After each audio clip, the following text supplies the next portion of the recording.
ಬೆಳ್ಳುಳ್ಳಿ ಒಂದು ಒಳ್ಳೆಯ ಔಷಧಿ. ಅದು ನಾವು ನುಂಗಿದರೆ, ಕುದಿಸಿ ತಿಂದರೆ, ಬೇಯಿಸಿ ತಿಂದರೆ ನಮ್ಮ ದೇಹಕ್ಕೆ ಯಾವುದೇ ಥರ ಲಾಭ ಸಿಗೋದಿಲ್ಲ. ಗಾರ್ಲಿಕ್ ತಿಂದರೆ ರಕ್ತ ಸಂಚಾರ ಚೆನ್ನಾಗಾಗುತ್ತೆ.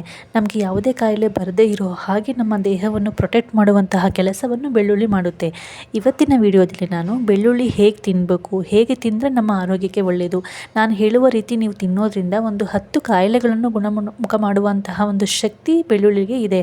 ಹಾಗಾದರೆ ಸರಿಯಾದ ಉಪಯೋಗ ಮಾಡಿಕೊಂಡ್ರೆ ಮಾತ್ರ ನಮಗೆ ಯಾವುದೇ ಥರ ಕಾಯಿಲೆ ಬರದೇ ಇರೋಂಗೆ ಬೆಳ್ಳುಳ್ಳಿ ಪ್ರೊಟೆಕ್ಟ್ ಮಾಡುತ್ತೆ. ಹಾಗೆ ಇವಾಗ ನಾನು ಹೇಳಿರುವಂತಹ ಕಾಯಿಲೆಗಳು ನಿಮಗೆ ಇದ್ದರೆ ಕೂಡ ಅದನ್ನು ಗುಣಮುಖ ಮಾಡುವಂತಹ ಶಕ್ತಿ ಬೆಳ್ಳುಳ್ಳಿಲಿದೆ. ಸೊ ಇದಿಷ್ಟು ಈ ಡೀಟೇಲ್ಸ್ ಇವತ್ತಿನ ವಿಡಿಯೋದಲ್ಲಿ ನಾನು ನಿಮಗೆ ತಿಳಿಸ್ಕೊಡ್ತೀನಿ. ಅದಕ್ಕಿಂತ ಮುಂಚೆ ಯಾರೆಲ್ಲ ನನ್ನ ಚಾನೆಲ್ನ ಫಸ್ಟ್ ಟೈಮ್ ವಿಸಿಟ್ ಮಾಡ್ತೀರಾ ದಯವಿಟ್ಟು ಸಬ್ಸ್ಕ್ರೈಬ್ ಮಾಡ್ಕೊಳ್ಳಿ. ವಿಡಿಯೋ ಫುಲ್ ನೋಡಿ. ವಿಡಿಯೋ ಇಷ್ಟ ಆದರೆ ಒಂದು ಲೈಕ್ ಮಾಡಿ, ಶೇರ್ ಮಾಡಿ, ಹಾಗೆ ನನ್ನ ಚಾನೆಲ್ನ ಸಬ್ಸ್ಕ್ರೈಬ್ ಮಾಡ್ಕೊಳ್ಳಿ. ಬೆಳ್ಳುಳ್ಳಿನ ನಮ್ಮ ದಿನನಿತ್ಯದ ಅಡುಗೆಯಲ್ಲಿ ಎಲ್ಲರೂ ಯೂಸ್ ಮಾಡ್ತೀವಿ. ಎಲ್ಲರ ಮನೆಯಲ್ಲೂ ಬೆಳ್ಳುಳ್ಳಿ ಯೂಸ್ ಮಾಡ್ತೀವಿ ಅಲ್ವಾ. ಸೊ ಆದರೆ ಯಾವ ಥರ ಯೂಸ್ ಮಾಡ್ತೀವಿ ಅನ್ನೋದು ತುಂಬಾ ಇಂಪಾರ್ಟೆಂಟ್ ಆಗಿರುತ್ತೆ. ಗಾರ್ಲಿಕ್ಕನ್ನು ನಾವು ಯಾವುದೇ ಕಾರಣಕ್ಕೂ ಇವಾಗ ಬೇಯಿಸಿ ತಿಂದರೆ ನಮಗೆ ಅಷ್ಟು ಲಾಭ ಸಿಗೋಲ್ಲ ನಮ್ಮ ದೇಹಕ್ಕೆ. ಗಾರ್ಲಿಕ್ಕನ್ನು ಚೆನ್ನಾಗಿ ಅಗಿದು ತಿನ್ನಬೇಕು. ನಾವು ಚೆನ್ನಾಗಿ ಅಗಿದ್ಬಿಟ್ಟು ತಿಂದಾಗ ಆ ಬೆಳ್ಳುಳ್ಳಿಯಲ್ಲಿ ಒಂದು ಅಂಶ ಇರುತ್ತೆ, ಅದನ್ನು ಅಲಾನಿನ್ ಅಂತ ಕರಿತೀವಿ. ಅದು ನಮ್ಮ ಜೊಲ್ಲು ರಸ ಜೊತೆಗೆ ಸೇರಿದಾಗ ಅಲಾನಿನ್ ಅನ್ನೋದು ಅಲಸಿನ್ ಆಗುತ್ತೆ. ಅದು ಅಲಸಿನ್ ಏನು ಆಗುತ್ತಲ್ವ, ಅದು ಒಂದು ಬೆಸ್ಟ್ ಮೆಡಿಷನ್, ಅದು ಒಂದು ಒಳ್ಳೆಯ ಆಂಟಿಬಯೋಟಿಕ್ ಅಂತಲೇ ಹೇಳ್ಬೋದು. ಸೊ ಎಷ್ಟೋ ಕಾಯಿಲೆಗಳನ್ನು ಗುಣಮುಖ ಮಾಡುವಂತಹ ಶಕ್ತಿ ಅದಕ್ಕಿರುತ್ತೆ. ನಮ್ಮ ದೇಹದಲ್ಲಿರುವ ಸಾಕಷ್ಟು ಕೆಟ್ಟ ಕ್ರಿಮಿಕೀಟಗಳನ್ನು, ಕೆಟ್ಟ ವೈರಸ್ಗಳನ್ನು ಕೊಲ್ಲುತ್ತೆ. ಅದು ನಮಗೆ ಯಾವುದೇ ಥರ ನೆಕ್ಸ್ಟ್ ಕಾಯಿಲೆಗಳು ಬರದೇ ಇರೋ ಹಾಗೆ ಅದು ನಮ್ಮ ದೇಹವನ್ನು ಪ್ರೊಟೆಕ್ಟ್ ಮಾಡುತ್ತೆ. ಅಷ್ಟು ಒಳ್ಳೆಯ ಒಂದು ಆಂಟಿಬಯೋಟಿಕ್ ಅದಾಗಿರುತ್ತೆ. ಸೊ ಹಾಗಾಗಿ ನಾವು ಗಾರ್ಲಿಕ್ಕನ್ನು ಯಾವುದೇ ಕಾರಣಕ್ಕೂ ನುಂಗಿದರೆ ಅಥವಾ ಕುದಿಸಿ ತಿಂದರೆ, ಬೇಯಿಸಿ ತಿಂದರೆ ಈ ಒಂದು ಒಳ್ಳೆಯ ಬ್ಯಾಕ್ಟೀರಿಯಾ ಉತ್ಪತ್ತಿ ಆಗೋದಿಲ್ಲ. ಅದೇ ನಾವು ಅದನ್ನು ಚೆನ್ನಾಗಿ ಅಗಿದ್ಬಿಟ್ಟು ತಿಂದರೆ ಇಷ್ಟು ಒಳ್ಳೆಯ ಬ್ಯಾಕ್ಟೀರಿಯಾ ನಮ್ಮ ದೇಹಕ್ಕೆ ಸಿಗುತ್ತೆ. ಸೊ ಹಾಗಾಗಿ ಯಾವುದೇ ಕಾರಣಕ್ಕೂ ಬೆಳ್ಳುಳ್ಳಿನ ನಾವು ಬೇಯಿಸಿ ಕುದಿಸಿ ತಿನ್ನಬಾರ್ದು. ಚೆನ್ನಾಗಿ ನಮ್ಮ ಬಾಯಲ್ಲಿ ಅಗಿದ್ಬಿಟ್ಟು ನಾವು ಅದನ್ನು ತಿನ್ನಬೇಕು. ಈ ಥರ ನಾವು ತಿನ್ನೋದ್ರಿಂದ ಎಷ್ಟು ಒಳ್ಳೆಯ ಲಾಭ ಇದೆ ನಮ್ಮ ದೇಹಕ್ಕೆ, ಎಷ್ಟೆಲ್ಲ ಕಾಯಿಲೆಗಳನ್ನು ಗುಣಮುಖ ಮಾಡುವಂತಹ ಶಕ್ತಿ ಈ ಬೆಳ್ಳುಳ್ಳಿಗಿದೆ ಅಂತ ಇವಾಗ ನಾನು ಹೇಳ್ತಾ ಹೋಗ್ತೀನಿ. ಫಸ್ಟ್ನೇದು ಬಂದುಬಿಟ್ಟು ಹಾರ್ಟ್ ಪ್ರಾಬ್ಲಮ್ಸ್ ಇರೋರಿಗೆ ಬೆಳ್ಳುಳ್ಳಿ ತಿನ್ನೋದ್ರಿಂದ ತುಂಬಾ ಒಳ್ಳೆಯದು. ರಕ್ತ ಸಂಚಾರ ತುಂಬಾ ಚೆನ್ನಾಗಾಗೋದಕ್ಕೆ ಇದು ಹೆಲ್ಪ್ ಮಾಡುತ್ತೆ. ಎರಡನೇದು ಬಂದುಬಿಟ್ಟು ಕೊಲೆಸ್ಟ್ರಾಲ್, ಅಂದರೆ ನಮ್ಮ ದೇಹದಲ್ಲಿರುವಂತಹ LDL ಏನು ಕೆಟ್ಟ ಕೊಲೆಸ್ಟ್ರಾಲ್ ಇರುತ್ತಲ್ಲ, ಯಾರಿಗೆಲ್ಲ LDL ಜಾಸ್ತಿ ಇರುತ್ತೆ ಅವರು ಬೆಳ್ಳುಳ್ಳಿ ತಿನ್ನೋದ್ರಿಂದ ಈ ಕೆಟ್ಟ ಕೊಲೆಸ್ಟ್ರಾಲನ್ನು ಕರಗಿಸುವಂತಹ ಶಕ್ತಿ ಬೆಳ್ಳುಳ್ಳಿಗಿದೆ. ಮೂರನೇದು ಬಂದುಬಿಟ್ಟು ರಕ್ತನಾಳಗಳಲ್ಲಿ ಇರುವಂತಹ ಬ್ಲಾಕೇಜ್ಗಳನ್ನು ಕಡಿಮೆ ಮಾಡಲು ಇದು ತುಂಬಾ ಹೆಲ್ಪ್ ಮಾಡುತ್ತೆ. ನಾಲ್ಕನೇದು ಬಂದುಬಿಟ್ಟು ಬಿ ಪಿ ಏನಾದ್ರು ಜಾಸ್ತಿ ಇತ್ತು ಅಂದರೆ ಅಂಥವರು ಬೆಳ್ಳುಳ್ಳಿ ಸೇವನೆ ಮಾಡೋದ್ರಿಂದ BP ಕಂಟ್ರೋಲ್ ಆಗೋದಕ್ಕೆ ತುಂಬಾ ಹೆಲ್ಪ್ ಮಾಡುತ್ತೆ ಬೆಳ್ಳುಳ್ಳಿ. ನೆಕ್ಸ್ಟ್ ಬಂದುಬಿಟ್ಟು ಶುಗರ್ ಪೇಷಂಟು ಅಷ್ಟೇ. ಶುಗರ್ ಪೇಷಂಟು ಜಾಸ್ತಿ ಇವಾಗ ನಿಯಮಿತವಾಗಿ ನಾನು ಏನು ಹೇಳಿದ್ನಲ್ಲ ಆ ಥರ ಬೆಳ್ಳುಳ್ಳಿ ಯೂಸ್ ಮಾಡ್ತಾ ಬರೋದ್ರಿಂದ ನೀವು ನಿಮ್ಮ ಶುಗರ್ ಕಂಟ್ರೋಲ್ ಆಗೋದಕ್ಕೆ ತುಂಬಾ ಹೆಲ್ಪ್ ಮಾಡುತ್ತೆ. ಯಾಕೆ ಇವಾಗ ನೀವು ಬೆಳಗ್ಗೆ ಎದ್ಬಿಟ್ಟು ಒಂದು 2 ಎಸಳು ಬೆಳ್ಳುಳ್ಳಿನ ಚೆನ್ನಾಗಿ ಅಗೆದ್ಬಿಟ್ಟು ತಿಂತಾ ಬರೋದ್ರಿಂದ ನಿಮ್ಮ ಶುಗರ್ ಕಂಟ್ರೋಲ್ ಆಗೋದಕ್ಕೆ ಇದು ತುಂಬಾ ಹೆಲ್ಪ್ ಮಾಡುತ್ತೆ. ಶುಗರು BP ಇರೋರು ಬೆಳ್ಳುಳ್ಳಿ ಯೂಸ್ ಮಾಡೋದ್ರಿಂದ ಎರಡೂ ಕೂಡ ಕಂಟ್ರೋಲ್ ಆಗುತ್ತೆ. ಸೊ ಒಂದು ಬೆಸ್ಟ್ ಮೆಡಿಷನ್ ಇದು ಬೆಳ್ಳುಳ್ಳಿ ಅಂತಲೇ ಹೇಳ್ಬೋದು ಶುಗರ್ ಮತ್ತು BP ಪೇಷಂಟ್ಗಳಿಗೆ.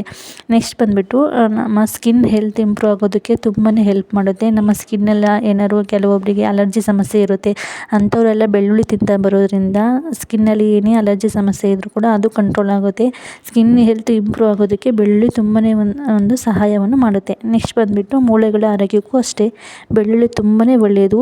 ಇವಾಗ ಕೆಲವೊಬ್ಬರಿಗೆಲ್ಲ ವಯಸ್ಸಾಗ್ತಾ ಇರ್ಬೋದು ಅಥವಾ ಚಿಕ್ಕ ಏಜಲ್ಲೇ ಇರ್ಬೋದು, ತುಂಬ ಕಾಲು ನೋವು, ಮಂಡಿ ನೋವು ಈ ಥರ ಎಲ್ಲ ಬರ್ತಾ ಇರುತ್ತೆ. ಸೊ ಈ ಥರ ಎಲ್ಲ ಸಮಸ್ಯೆ ಇರೋರು ಬೆಳ್ಳುಳ್ಳಿ ಯೂಸ್ ಮಾಡೋದ್ರಿಂದ ಮೂಳೆಗಳ ಆರೋಗ್ಯ ತುಂಬಾ ಚೆನ್ನಾಗಿರುತ್ತೆ. ಏಕೆಂದರೆ ಬೆಳ್ಳುಳ್ಳಿಲಿ ಸಾಕಷ್ಟು ಒಳ್ಳೆಯ ವಿಟಮಿನ್ಸ್ ಇದೆ. ಸೊ ಹಾಗಾಗಿ ನಮ್ಮ ಮೂಳೆಗಳು ಸ್ಟ್ರಾಂಗ್ ಆಗಿರೋದಕ್ಕೆ, ಯಾವುದೇ ಥರ ಪೇಯ್ನು ಅದು ಬರದೇ ಇರೋ ಹಾಗೆ ನಮ್ಮ ಮೂಳೆಗಳನ್ನು ಆರೋಗ್ಯವನ್ನು ಪ್ರೊಟೆಕ್ಟ್ ಮಾಡೋದಕ್ಕೆ ಬೆಳ್ಳುಳ್ಳಿ ತುಂಬಾ ಹೆಲ್ಪ್ ಮಾಡುತ್ತೆ. ನೆಕ್ಸ್ಟ್ ಒಂದು ಬಂದುಬಿಟ್ಟು ಕೆಮ್ಮು, ನೆಗಡಿ ಆಗಿದ್ದರೆ ಅಂಥವರು ಬೆಳ್ಳುಳ್ಳಿ ತಿನ್ನೋದ್ರಿಂದ ಬೇಗನೆ ಹುಷಾರಾಗಿರುತ್ತೆ. ನಿಮಗೆ ಗೊತ್ತಿರ್ಬೋದು, ನಮ್ಮ ಹಿರಿಯರು ಏನಾರು ನಮ್ಮ ಮನೇಲಿದ್ದರೆ ಅವರು ಆಲ್ಮೋಸ್ಟ್ ಬೆಳ್ಳುಳ್ಳಿನ ಯೂಸ್ ಮಾಡ್ತಾರೆ ಕೆಮ್ಮು ಶೀತ ಆದಾಗ. ಏಕೆಂದರೆ ಬೇಗನೆ ಕಂಟ್ರೋಲ್ ಆಗುತ್ತೆ ಕೆಮ್ಮು ಶೀತ. ಸೊ ಬೆಳ್ಳುಳ್ಳಿನ ತಿನ್ನೋದ್ರಿಂದ ಕೆಮ್ಮು ಶೀತ ಏನಾರು ಇದ್ದರೆ ನಾವು ಯಾವುದೇ ಥರ ಇಂಗ್ಲೀಷ್ ಮೆಡಿಸಿನ್ ತಗೊಳ್ಳೋ ಅವಶ್ಯಕತೆಯೇ ಇಲ್ಲ. ಬೆಳ್ಳುಳ್ಳಿ ತಿಂದರೆ ಸಾಕು, ಬೇಗನೆ ಹುಷಾರಾಗುತ್ತೆ. ನೆಕ್ಸ್ಟ್ ಬಂದುಬಿಟ್ಟು ಹೇರ್ ಗ್ರೋತ್ಗೂ ಅಷ್ಟೇ ಬೆಳ್ಳುಳ್ಳಿ ತುಂಬಾ ಒಳ್ಳೆಯದು. ನಮ್ಮ ಕೂದಲಿನ ಆರೋಗ್ಯ ಚೆನ್ನಾಗಿರೋದಕ್ಕೆ ಬೆಳ್ಳುಳ್ಳಿ ತುಂಬಾ ಹೆಲ್ಪ್ ಮಾಡುತ್ತೆ. ನಮ್ಮ ತಲೆಯಲ್ಲಿ ಏನಾದ್ರು ಡ್ಯಾಂಡ್ರಫ್ ಸಮಸ್ಯೆ ಇದ್ದರೆ ಅದನ್ನು ಕೂಡ ಕಂಟ್ರೋಲ್ ಆಗೋದಕ್ಕೆ ಬೆಳ್ಳುಳ್ಳಿ ತುಂಬಾ ಹೆಲ್ಪ್ಫುಲ್ ಮಾಡುತ್ತೆ. ಸೊ ನಾವು ಬೆಳ್ಳುಳ್ಳಿ ಯೂಸ್ ಮಾಡೋದ್ರಿಂದ ನಮ್ಮ ಕೂದಲು ಆರೋಗ್ಯ ದಪ್ಪವಾಗಿ ಚೆನ್ನಾಗಿ ಉದ್ದವಾಗಿ ಬೆಳೆಯೋದ್ರ ಜೊತೆಗೆ ಡ್ಯಾಂಡ್ರಫ್ ಸಮಸ್ಯೆನೂ ಕೂಡ ಕಂಟ್ರೋಲ್ ಆಗುತ್ತೆ. ಹಾಗೆ ಇನ್ನೊಂದು ಹೆಲ್ಪ್ ಏನಾಗುತ್ತೆ ಬೆಳ್ಳುಳ್ಳಿ ತಿನ್ನೋದ್ರಿಂದ ಅಂತ ಹೇಳೋದಾದರೆ, ಇವಾಗ ಡೈಜೆಷನ್ ಸಮಸ್ಯೆ ಏನಾದ್ರು ಇರೋರು, ಸರಿಯಾಗಿ ತಿಂದಂಥ ಆಹಾರ ಸರಿಯಾಗಿ ಜೀರ್ಣ ಯಾರಿಗೆ ಆಗಲ್ಲ ಅಂಥವರು ಬೆಳ್ಳುಳ್ಳಿ ತಿನ್ನೋದ್ರಿಂದ ನಿಮ್ಮ ಜೀರ್ಣಶಕ್ತಿ ಇಂಪ್ರೂವ್ ಆಗುತ್ತೆ. ನೀವೇನೇ ಆಹಾರ ತಿಂದರೂ ಕೂಡ ಸರಿಯಾಗಿ ಜೀರ್ಣ ಆಗೋದಕ್ಕೆ ಬೆಳ್ಳುಳ್ಳಿ ತುಂಬಾ ಹೆಲ್ಪ್ ಮಾಡುತ್ತೆ. ಸೊ ಯಾರಿಗೆಲ್ಲ ಡೈಜೆಷನ್ ಸಮಸ್ಯೆ ಇದೆ ಅವರೆಲ್ಲ ಬೆಳ್ಳುಳ್ಳಿ ಯೂಸ್ ಮಾಡ್ತಾ ಬರೋದ್ರಿಂದ ನಿಮ್ಮ ಸಮಸ್ಯೆ ಕಂಟ್ರೋಲ್ ಆಗುತ್ತೆ. ಇನ್ನೊಂದು ಒಂದು ಒಳ್ಳೆಯ ಬೆಸ್ಟ್ ಒಂದು ಮೆಡಿಷನ್ ಏನಕ್ಕೆ ಇದು ಆಗುತ್ತೆ ಬೆಳ್ಳುಳ್ಳಿ ಅಂತ ಹೇಳೋದಾದರೆ, ವೆಯ್ಟ್ ಲಾಸ್ಗೆ. ಸೊ ಯಾರೆಲ್ಲ ವೆಯ್ಟ್ ಲಾಸ್ ಮಾಡಬೇಕು ಅಂತ ಇದ್ದೀರಾ ಅವರೆಲ್ಲ ಬೆಳ್ಳುಳ್ಳಿ ಯೂಸ್ ಮಾಡ್ತಾ ಬರೋದ್ರಿಂದ ನಿಮ್ಮ ವೆಯ್ಟ್ ಲಾಸ್ ಆಗೋದಕ್ಕೆ ತುಂಬಾ ಹೆಲ್ಪ್ ಮಾಡುತ್ತೆ. ಏಕೆಂದರೆ ಬೆಳ್ಳುಳ್ಳಿ ನಮ್ಮ ದೇಹದಲ್ಲಿರುವಂತಹ ಕೆಟ್ಟ ಕೊಲೆಸ್ಟ್ರಾಲನ್ನು ಫಸ್ಟೇ ಹೇಳಿದಂಗೆ LDL ಅಂದರೆ ಕೆಟ್ಟ ಕೊಲೆಸ್ಟ್ರಾಲ್, ಆ LDLನ್ನು ಕರಗಿಸೋದಕ್ಕೆ ಬೆಳ್ಳುಳ್ಳಿ ತುಂಬಾ ಹೆಲ್ಪ್ ಮಾಡುತ್ತೆ. ನಮ್ಮ ಹೊಟ್ಟೆ ಸುತ್ತ ಇರುವಂತಹ ಕೆಟ್ಟ ಕೊಲೆಸ್ಟ್ರಾಲ್ ಇರ್ಬೋದು, ಕೊಬ್ಬಿನಂಶ ಇರ್ಬೋದು, ಸೊ ಬೆಲ್ಲಿ ಫ್ಯಾಟ್ ಅಂತ ಏನು ಹೇಳ್ತೀವಿ ಅದನ್ನೆಲ್ಲ ಕಂಟ್ರೋಲ್ ಮಾಡಿ ನಮ್ಮ ಹೊಟ್ಟೆಯಲ್ಲಿರುವಂತಹ ವಿಷಕಾರಿ ವಸ್ತುಗಳನ್ನು ಹೊರಹಾಕೋದಕ್ಕೆ ಬೆಳ್ಳುಳ್ಳಿ ತುಂಬಾ ಹೆಲ್ಪ್ ಮಾಡುತ್ತೆ. ಸೊ ವೆಯ್ಟ್ ಲಾಸ್ಗೆ ಒಂದು ಬೆಸ್ಟ್ ಮೆಡಿಷನ್ ಅಂತಲೇ ಹೇಳ್ಬೋದು ಬೆಳ್ಳುಳ್ಳಿ. ಸೊ ಬೆಳ್ಳುಳ್ಳಿ ಯೂಸ್ ಮಾಡೋದ್ರಿಂದ ವೆಯ್ಟ್ ಲಾಸ್ ಆಗೋದಕ್ಕೆ ತುಂಬಾ ಹೆಲ್ಪ್ಫುಲ್ ಆಗುತ್ತೆ. ಸೊ ನಾನು ಹೇಳಿರುವಂಥ ಇಷ್ಟು ಪಾಯಿಂಟ್, ಇವಾಗೇನು 10 ಪಾಯಿಂಟ್ಸ್ ಹೇಳಿದ್ನಲ್ಲ, ಇಷ್ಟು 10 ಪಾಯಿಂಟ್ಸನ್ನು ಕೂಡ ತುಂಬಾ ಇಂಪಾರ್ಟೆಂಟು. ಸೊ ನಾವು ಬೆಳ್ಳುಳ್ಳಿ ಯೂಸ್ ಮಾಡೋದ್ರಿಂದ ಇಷ್ಟು ಕಾಯಿಲೆಗಳನ್ನು ನಾವು ದೂರ ಮಾಡ್ಕೊಬೋದು, ಇಷ್ಟು ಕಾಯಿಲೆಗಳು ನಮಗೆ ಬರದೇ ಇರೋ ಹಾಗೆ ನಾವು ಕಂಟ್ರೋಲ್ ಮಾಡ್ಕೊಬೋದು. ಸೊ ಬೆಳ್ಳುಳ್ಳಿ ಯೂಸ್ ಮಾಡೋದ್ರಿಂದ ಇಷ್ಟೆಲ್ಲ ನಮ್ಮ ದೇಹಕ್ಕೆ ಲಾಭ ಇದೆ. ಸೊ ದಯವಿಟ್ಟು ಬೆಳ್ಳುಳ್ಳಿನ ಯೂಸ್ ಮಾಡಿ. ಯಾವ ಥರ ಯೂಸ್ ಮಾಡಬೇಕು ಅಂತ ನಾವು ಫಸ್ಟೇ ಹೇಳಿದ್ವಿ. ನಾವು ಬೆಳ್ಳುಳ್ಳಿನ ಚೆನ್ನಾಗಿ ಅಗೆದುಬಿಟ್ಟು ತಿಂದಾಗ ಮಾತ್ರ ನಮ್ಮ ದೇಹಕ್ಕೆ ಲಾಭ. ಸೊ ಈ ಥರ ಯೂಸ್ ಮಾಡೋದ್ರಿಂದ ನಮ್ಮ ದೇಹಕ್ಕೆ ತುಂಬಾ ಲಾಭ ಇದೆ. ಸೊ ಬೆಳ್ಳುಳ್ಳಿಯಿಂದ ಎಷ್ಟೆಲ್ಲ ಯೂಸ್ ಇದೆ ಅಂತ ನಿಮಗೆ ತಿಳ್ಕೊಂಡ್ರಲ್ವಾ. ಸೊ ದಯವಿಟ್ಟು ಬೆಳ್ಳುಳ್ಳಿನ ಇನ್ಮೇಲಿಂದ ಸರಿಯಾದ ರೀತಿಯಲ್ಲಿ ಯೂಸ್ ಮಾಡಿ. ಸೊ ಇದಿಷ್ಟು ಇವತ್ತಿನ ವಿಡಿಯೋ ಆಯಿತು. ಐ ಹೋಪ್ ಇವತ್ತಿನ ವಿಡಿಯೋ ನಿಮ್ಗೆಲ್ರಿಗೂ ತುಂಬಾ ಯೂಸ್ಫುಲ್ ಆಗಿದೆ ಅಂತ ಅಂದ್ಕೊತೀನಿ. ಇವತ್ತಿನ ವಿಡಿಯೋ ಇಷ್ಟ ಆದರೆ ಪ್ಲೀಸ್ ಲೈಕ್ ಮಾಡಿ, ಶೇರ್ ಮಾಡಿ, ಹಾಗೆ ನನ್ನ ಚಾನಲ್ನ ಸಬ್ಸ್ಕ್ರೈಬ್ ಮಾಡ್ಕೊಳ್ಳಿ. ಇದೇ ಥರ ಒಂದು ಒಳ್ಳೊಳ್ಳೆ ವೀಡಿಯೋಸ್ಗೋಸ್ಕರ ಪ್ಲೀಸ್ ನನ್ನ ಚಾನಲ್ಗೆ ಸಪೋರ್ಟ್ ಮಾಡಿ. Thanks for watching. Thank you so much.